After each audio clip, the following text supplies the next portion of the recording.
Well, on Sunday, it is the Maiden Derby final at Toaster. And I love this competition. Such a great prelude to the Star Sports Derby itself. And of course, we all know what happened last year when Thorn Falcon obliged in the Maiden Derby and went on to win the main event as well. I'm pleased to say I'm joined by Lofty, as always, and two representatives of kennels with finalists in the Maiden Derby. Jamie Kingsley is here, as well as Damien Matthews. Thank you so much for joining us, guys. Lofty, I'm going to come to you first of all. Just give us a rundown of the betting, please. So we've got odds on shot. Obviously, Damien's dog wide open, 8-11. 3-1 Farney's Maestro for the Boone Meister, Kev Boone. Jamie's representative Hellofakerfuffle, 6-1. That's its full favourite. And Stories P, we got slightly shorter, 11-2. And then Havana Robusto, 20. 50 the outsider, Savannah Camino.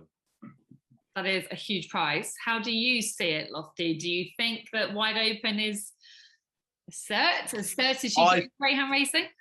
I think her chance lies with, like, Hannah Robusto will definitely take a step left and go towards the rails. He's definitely gone rails in his first two races there from 4 and 3. He's not a dead out straight towards the rail, but I think that's the key to the race, her missing him on the run up early stage. I'm not saying she can't trap clever into sort of boxing behind him, because we've seen she can do it both ways. She can do it from the front, you know, all from behind as well. But I think that is definitely the key to the argument there, is what happens from that, just that run to the first corner. She could find herself in a little bit of lacking a little bit of room in the early stages. Obviously, got all the early pace on the outside. Farney's Maestro, I thought he went a bit flat, actually, I thought, last week in the semi-final. He didn't break as well as he could do. I think Jamie's dog will definitely break better from 4 as well. Although he went up from 1 in the earlier rounds, I think he looks sort of dog who they tend to trap better sometimes in the middle boxes, and he wouldn't be the first dog at Toaster to not want to go around the bend right on the inside there. So maybe he can certainly trap better from 4. I think definitely, you know, a smash breaking and holding his place in the corner definitely lies his chance there. We forgot old Stories Pee Wee out in trap 6, who's obviously not the ideal what you call for a maiden dog. He's got loads of runs in Ireland. He's run over 750 at Shelbourne and 750 at Clonmel. He's got 29.40 at Shelbourne Macard. He's not quite in the spirit of a maiden, but that's the rules. Yeah, they make the rules. Not one of the race in the UK, so they can do what they like in Ireland before coming over here. So, you know, he'll be coming home finishing strongly, as he showed in his semi-final last week beyond wide open. But no, I personally think the bitch can avoid the trouble on the inside early doors. I think she could be maybe in for a rough ride earlier. If she can dodge all that, I think she will win. But there we go.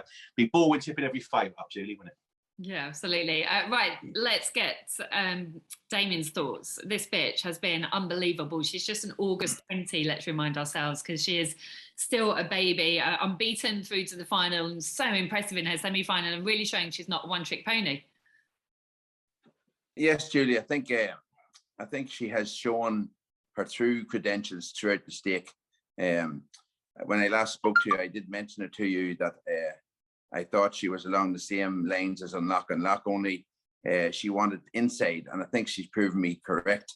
You know, she started off in Limerick and it didn't just go according to plan. A few people got stung at 100-1, and I led to believe Lofty slipped in at 100 got stung.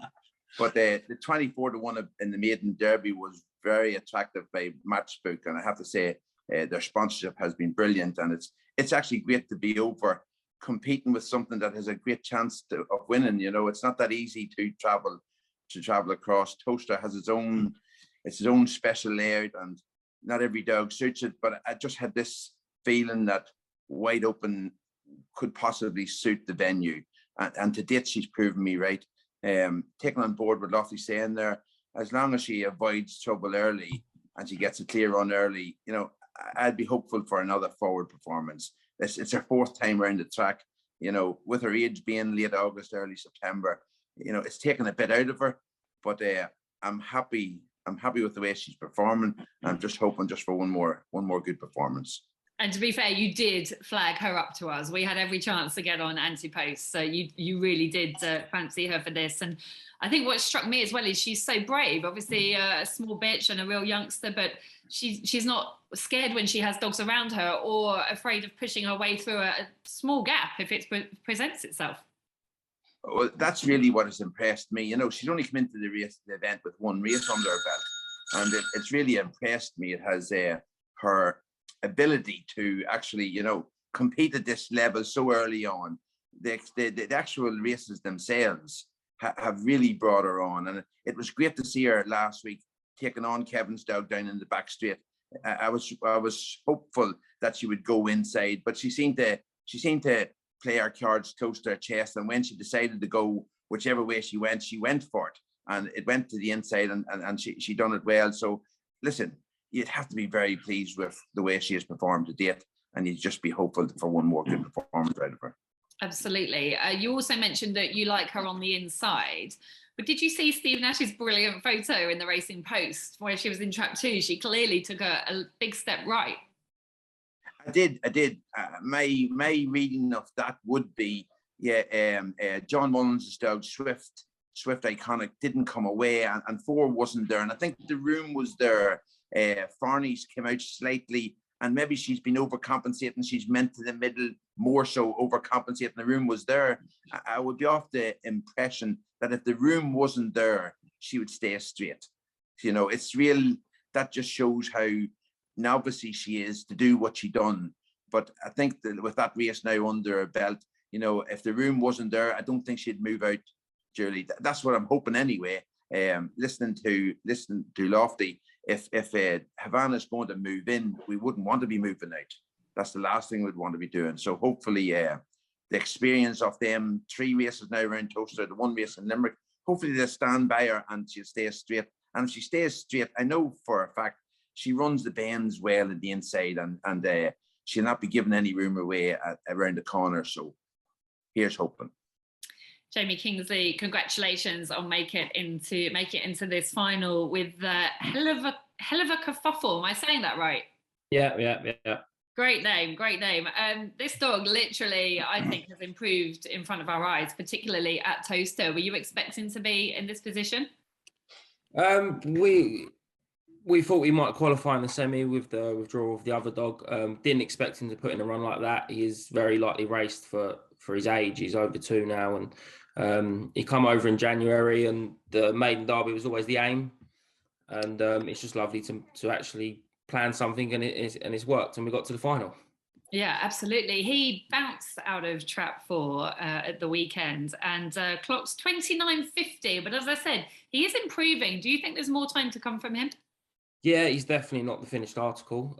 He's improved with every look there, and it's just experience with him. I think it'll be his 5th or 6th race on Sunday, and I think he should come on. He's come on with every trial and every run, so we're expecting to improve. I think the key to his race is out trapping Farley's Maestro on the inside of him, because he will edge over a bit towards the bend. So that's how he's going to win the race. He's going to have to trap. Well, he certainly does look like he can lead. If you look at the sectionals, you know, he can, can't he? He can. He's improving with every run and trapping better every time he's there. We see he did in Rouse. He probably doesn't want red. He probably wants 2 or 3. He does come over, but he trapped from 4 last week and won his semi, so there's no reason why he couldn't do it again. Absolutely. And as you said, very inexperienced going into this. Only had 2 races for you in A1 company at home, so still a baby in terms of experience. Yeah, he's old, but he has no racing experience, and we're learning as we go with the dog. We haven't had him long, so each run we're learning more about him, and he's showing us what he can and what he can't do. Jamie, trainer to trainer, what are your views on Wide Open? You know, an August 20 bitch running like that. I think she's a brilliant bitch. She's so young, and what she's achieved already is brilliant. Look. If she traps, I don't think there's nothing in the race that'll beat her, personally. She can do it both ways. As Damien said, she runs the track so well, and she is the bitch in the final beat. There are, of course, 4 other dogs in the race, Lofty. Who's the biggest danger to these 2 semi-final winners?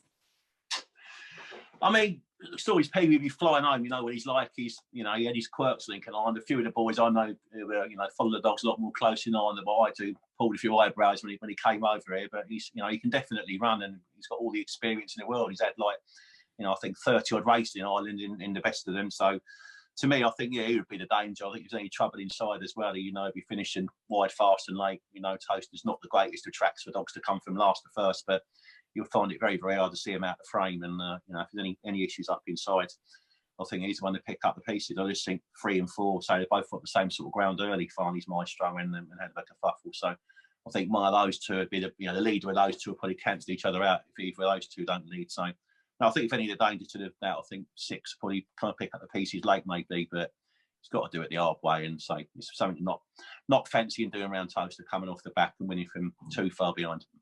Damien, who do you see as the biggest danger? And perhaps it is Jamie's dog, who has some great sectionals, is really quick from the boxes. So who do you think is your biggest danger? Julie, Jamie's dog actually impressed me in the second round whenever Wide Open took him on. We just about cleared him into the first bend and he stepped right at that junction and he definitely lost time. I was speaking to some of his, I'm not sure if it was the actual owner, but I fancied him to win the semi-final. You know, he definitely showed the ability in the second round that he was capable of winning the semi-final. I would prefer him inside Farney's, you know, and I think that maybe would work in our favour. You know, if it was if I had Hellofakerfuffle, I'd rather him be in 3 and Farney's be in 4. You know, there is a possibility, as Lofty said, that them two may come together. But listen, it's a wee bit like last week. Last week, I was confident that Swift Iconic would have went round the first corner in front. As it turned out, it would have been round 4th or 5th. It's a greyhound race. And at the end of the day, if they were to do everything the same every week, it wouldn't have the appeal or the interest that it does have. So listen, every week's different. The danger for me would be 3 or 4 getting loose and looking back where Stories Pee-wee is. Stories Pee-wee is a strong runner. He has competed at the highest level. And, you know, if he was to get a clear run, I don't care who would be away in front. You definitely have to be looking where he is.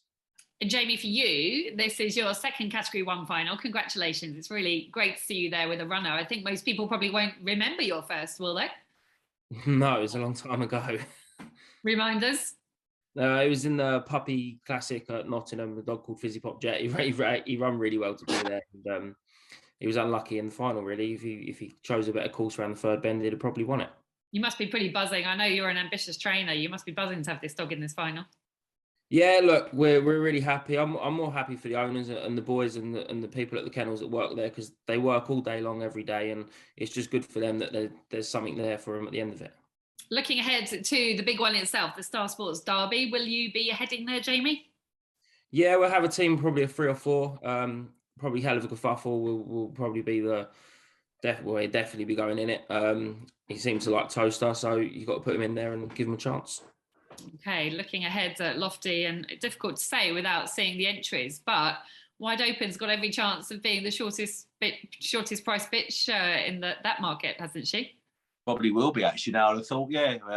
Obviously, Rab's bitch, Havana Bailout, she was one of the leading fancies over the winter, but she had a trial battle. Now it's a sprint trial battle the other day there. She was the shortest bitch in the market, but I think Wide Open's pretty much up there now. And yeah, if she wins on Sunday, she'll certainly be a lot shorter. I don't know if any of the other Irish are going to come over, or they'll bring a few of their bitches over. Be interesting to see what does come across. Obviously, starting the trial now, a few of the dogs, so we're getting to getting some handle on what the Irish might be bringing across the water. But no, she would definitely be. So she would certainly, if she wins Sunday, she'll be the shortest in that market, definitely. Yeah, of course, Sing Along Sally is coming as well for the Buckleys. So really, really strong, really fast, brilliant bitches around at the moment. But obviously, Damien, looking forward to the Star Sports Derby, especially with a bitch like this on your hands. On the bitches market, I'd be shocked now if we were the shortest for their experience, Lofty. You know, you've Ballymacariel, you've Sing Along Sally. You know, you've even Susie Sapphire's mentioned, although I don't think she is travelling. No, it's definitely not coming there. No. Yeah, listen, it would be a great testament for if she was up even with them at the top of the market, because for such lack of experience, you know, I definitely would be favouring Ballymacariel and Sing Along Sally at this stage. Our team, Julie, we'd hope to have 3 or 4, to tell you the truth. Initially, when I decided to go for the Maiden Derby as opposed to the Puppy Oaks, in the back of your mind, you're sort of saying to yourself, a couple of runs round, I might run her in the Derby, you know. But now that I've seen the way she's taken to it, the Derby's definitely on our radar at this stage. All going well on Sunday, it's definitely in our plans with Wide Open, and I have 3 or 4 to accompany her at that stage. So listen, it's a great time of year. It's great to be involved with the Matchbook. As I said, they've sponsored it. They sponsored the Ledger last year in Limerick, and then they go for the Star Sports Derby with Toaster Racecourse. To me, this is why we're in it, and this is why we want to be there. And it's just an exciting time all around. Absolutely. Listen, well done for the travelling. I know it's a big effort for you and the bitch, and I hope she's well and raring to go by Sunday. Good luck. And Jamie, congratulations making another final. I know it's where you want to be, and hopefully a second of many, many more to come. Thanks, Lofty, as always, and good luck to you all on Sunday.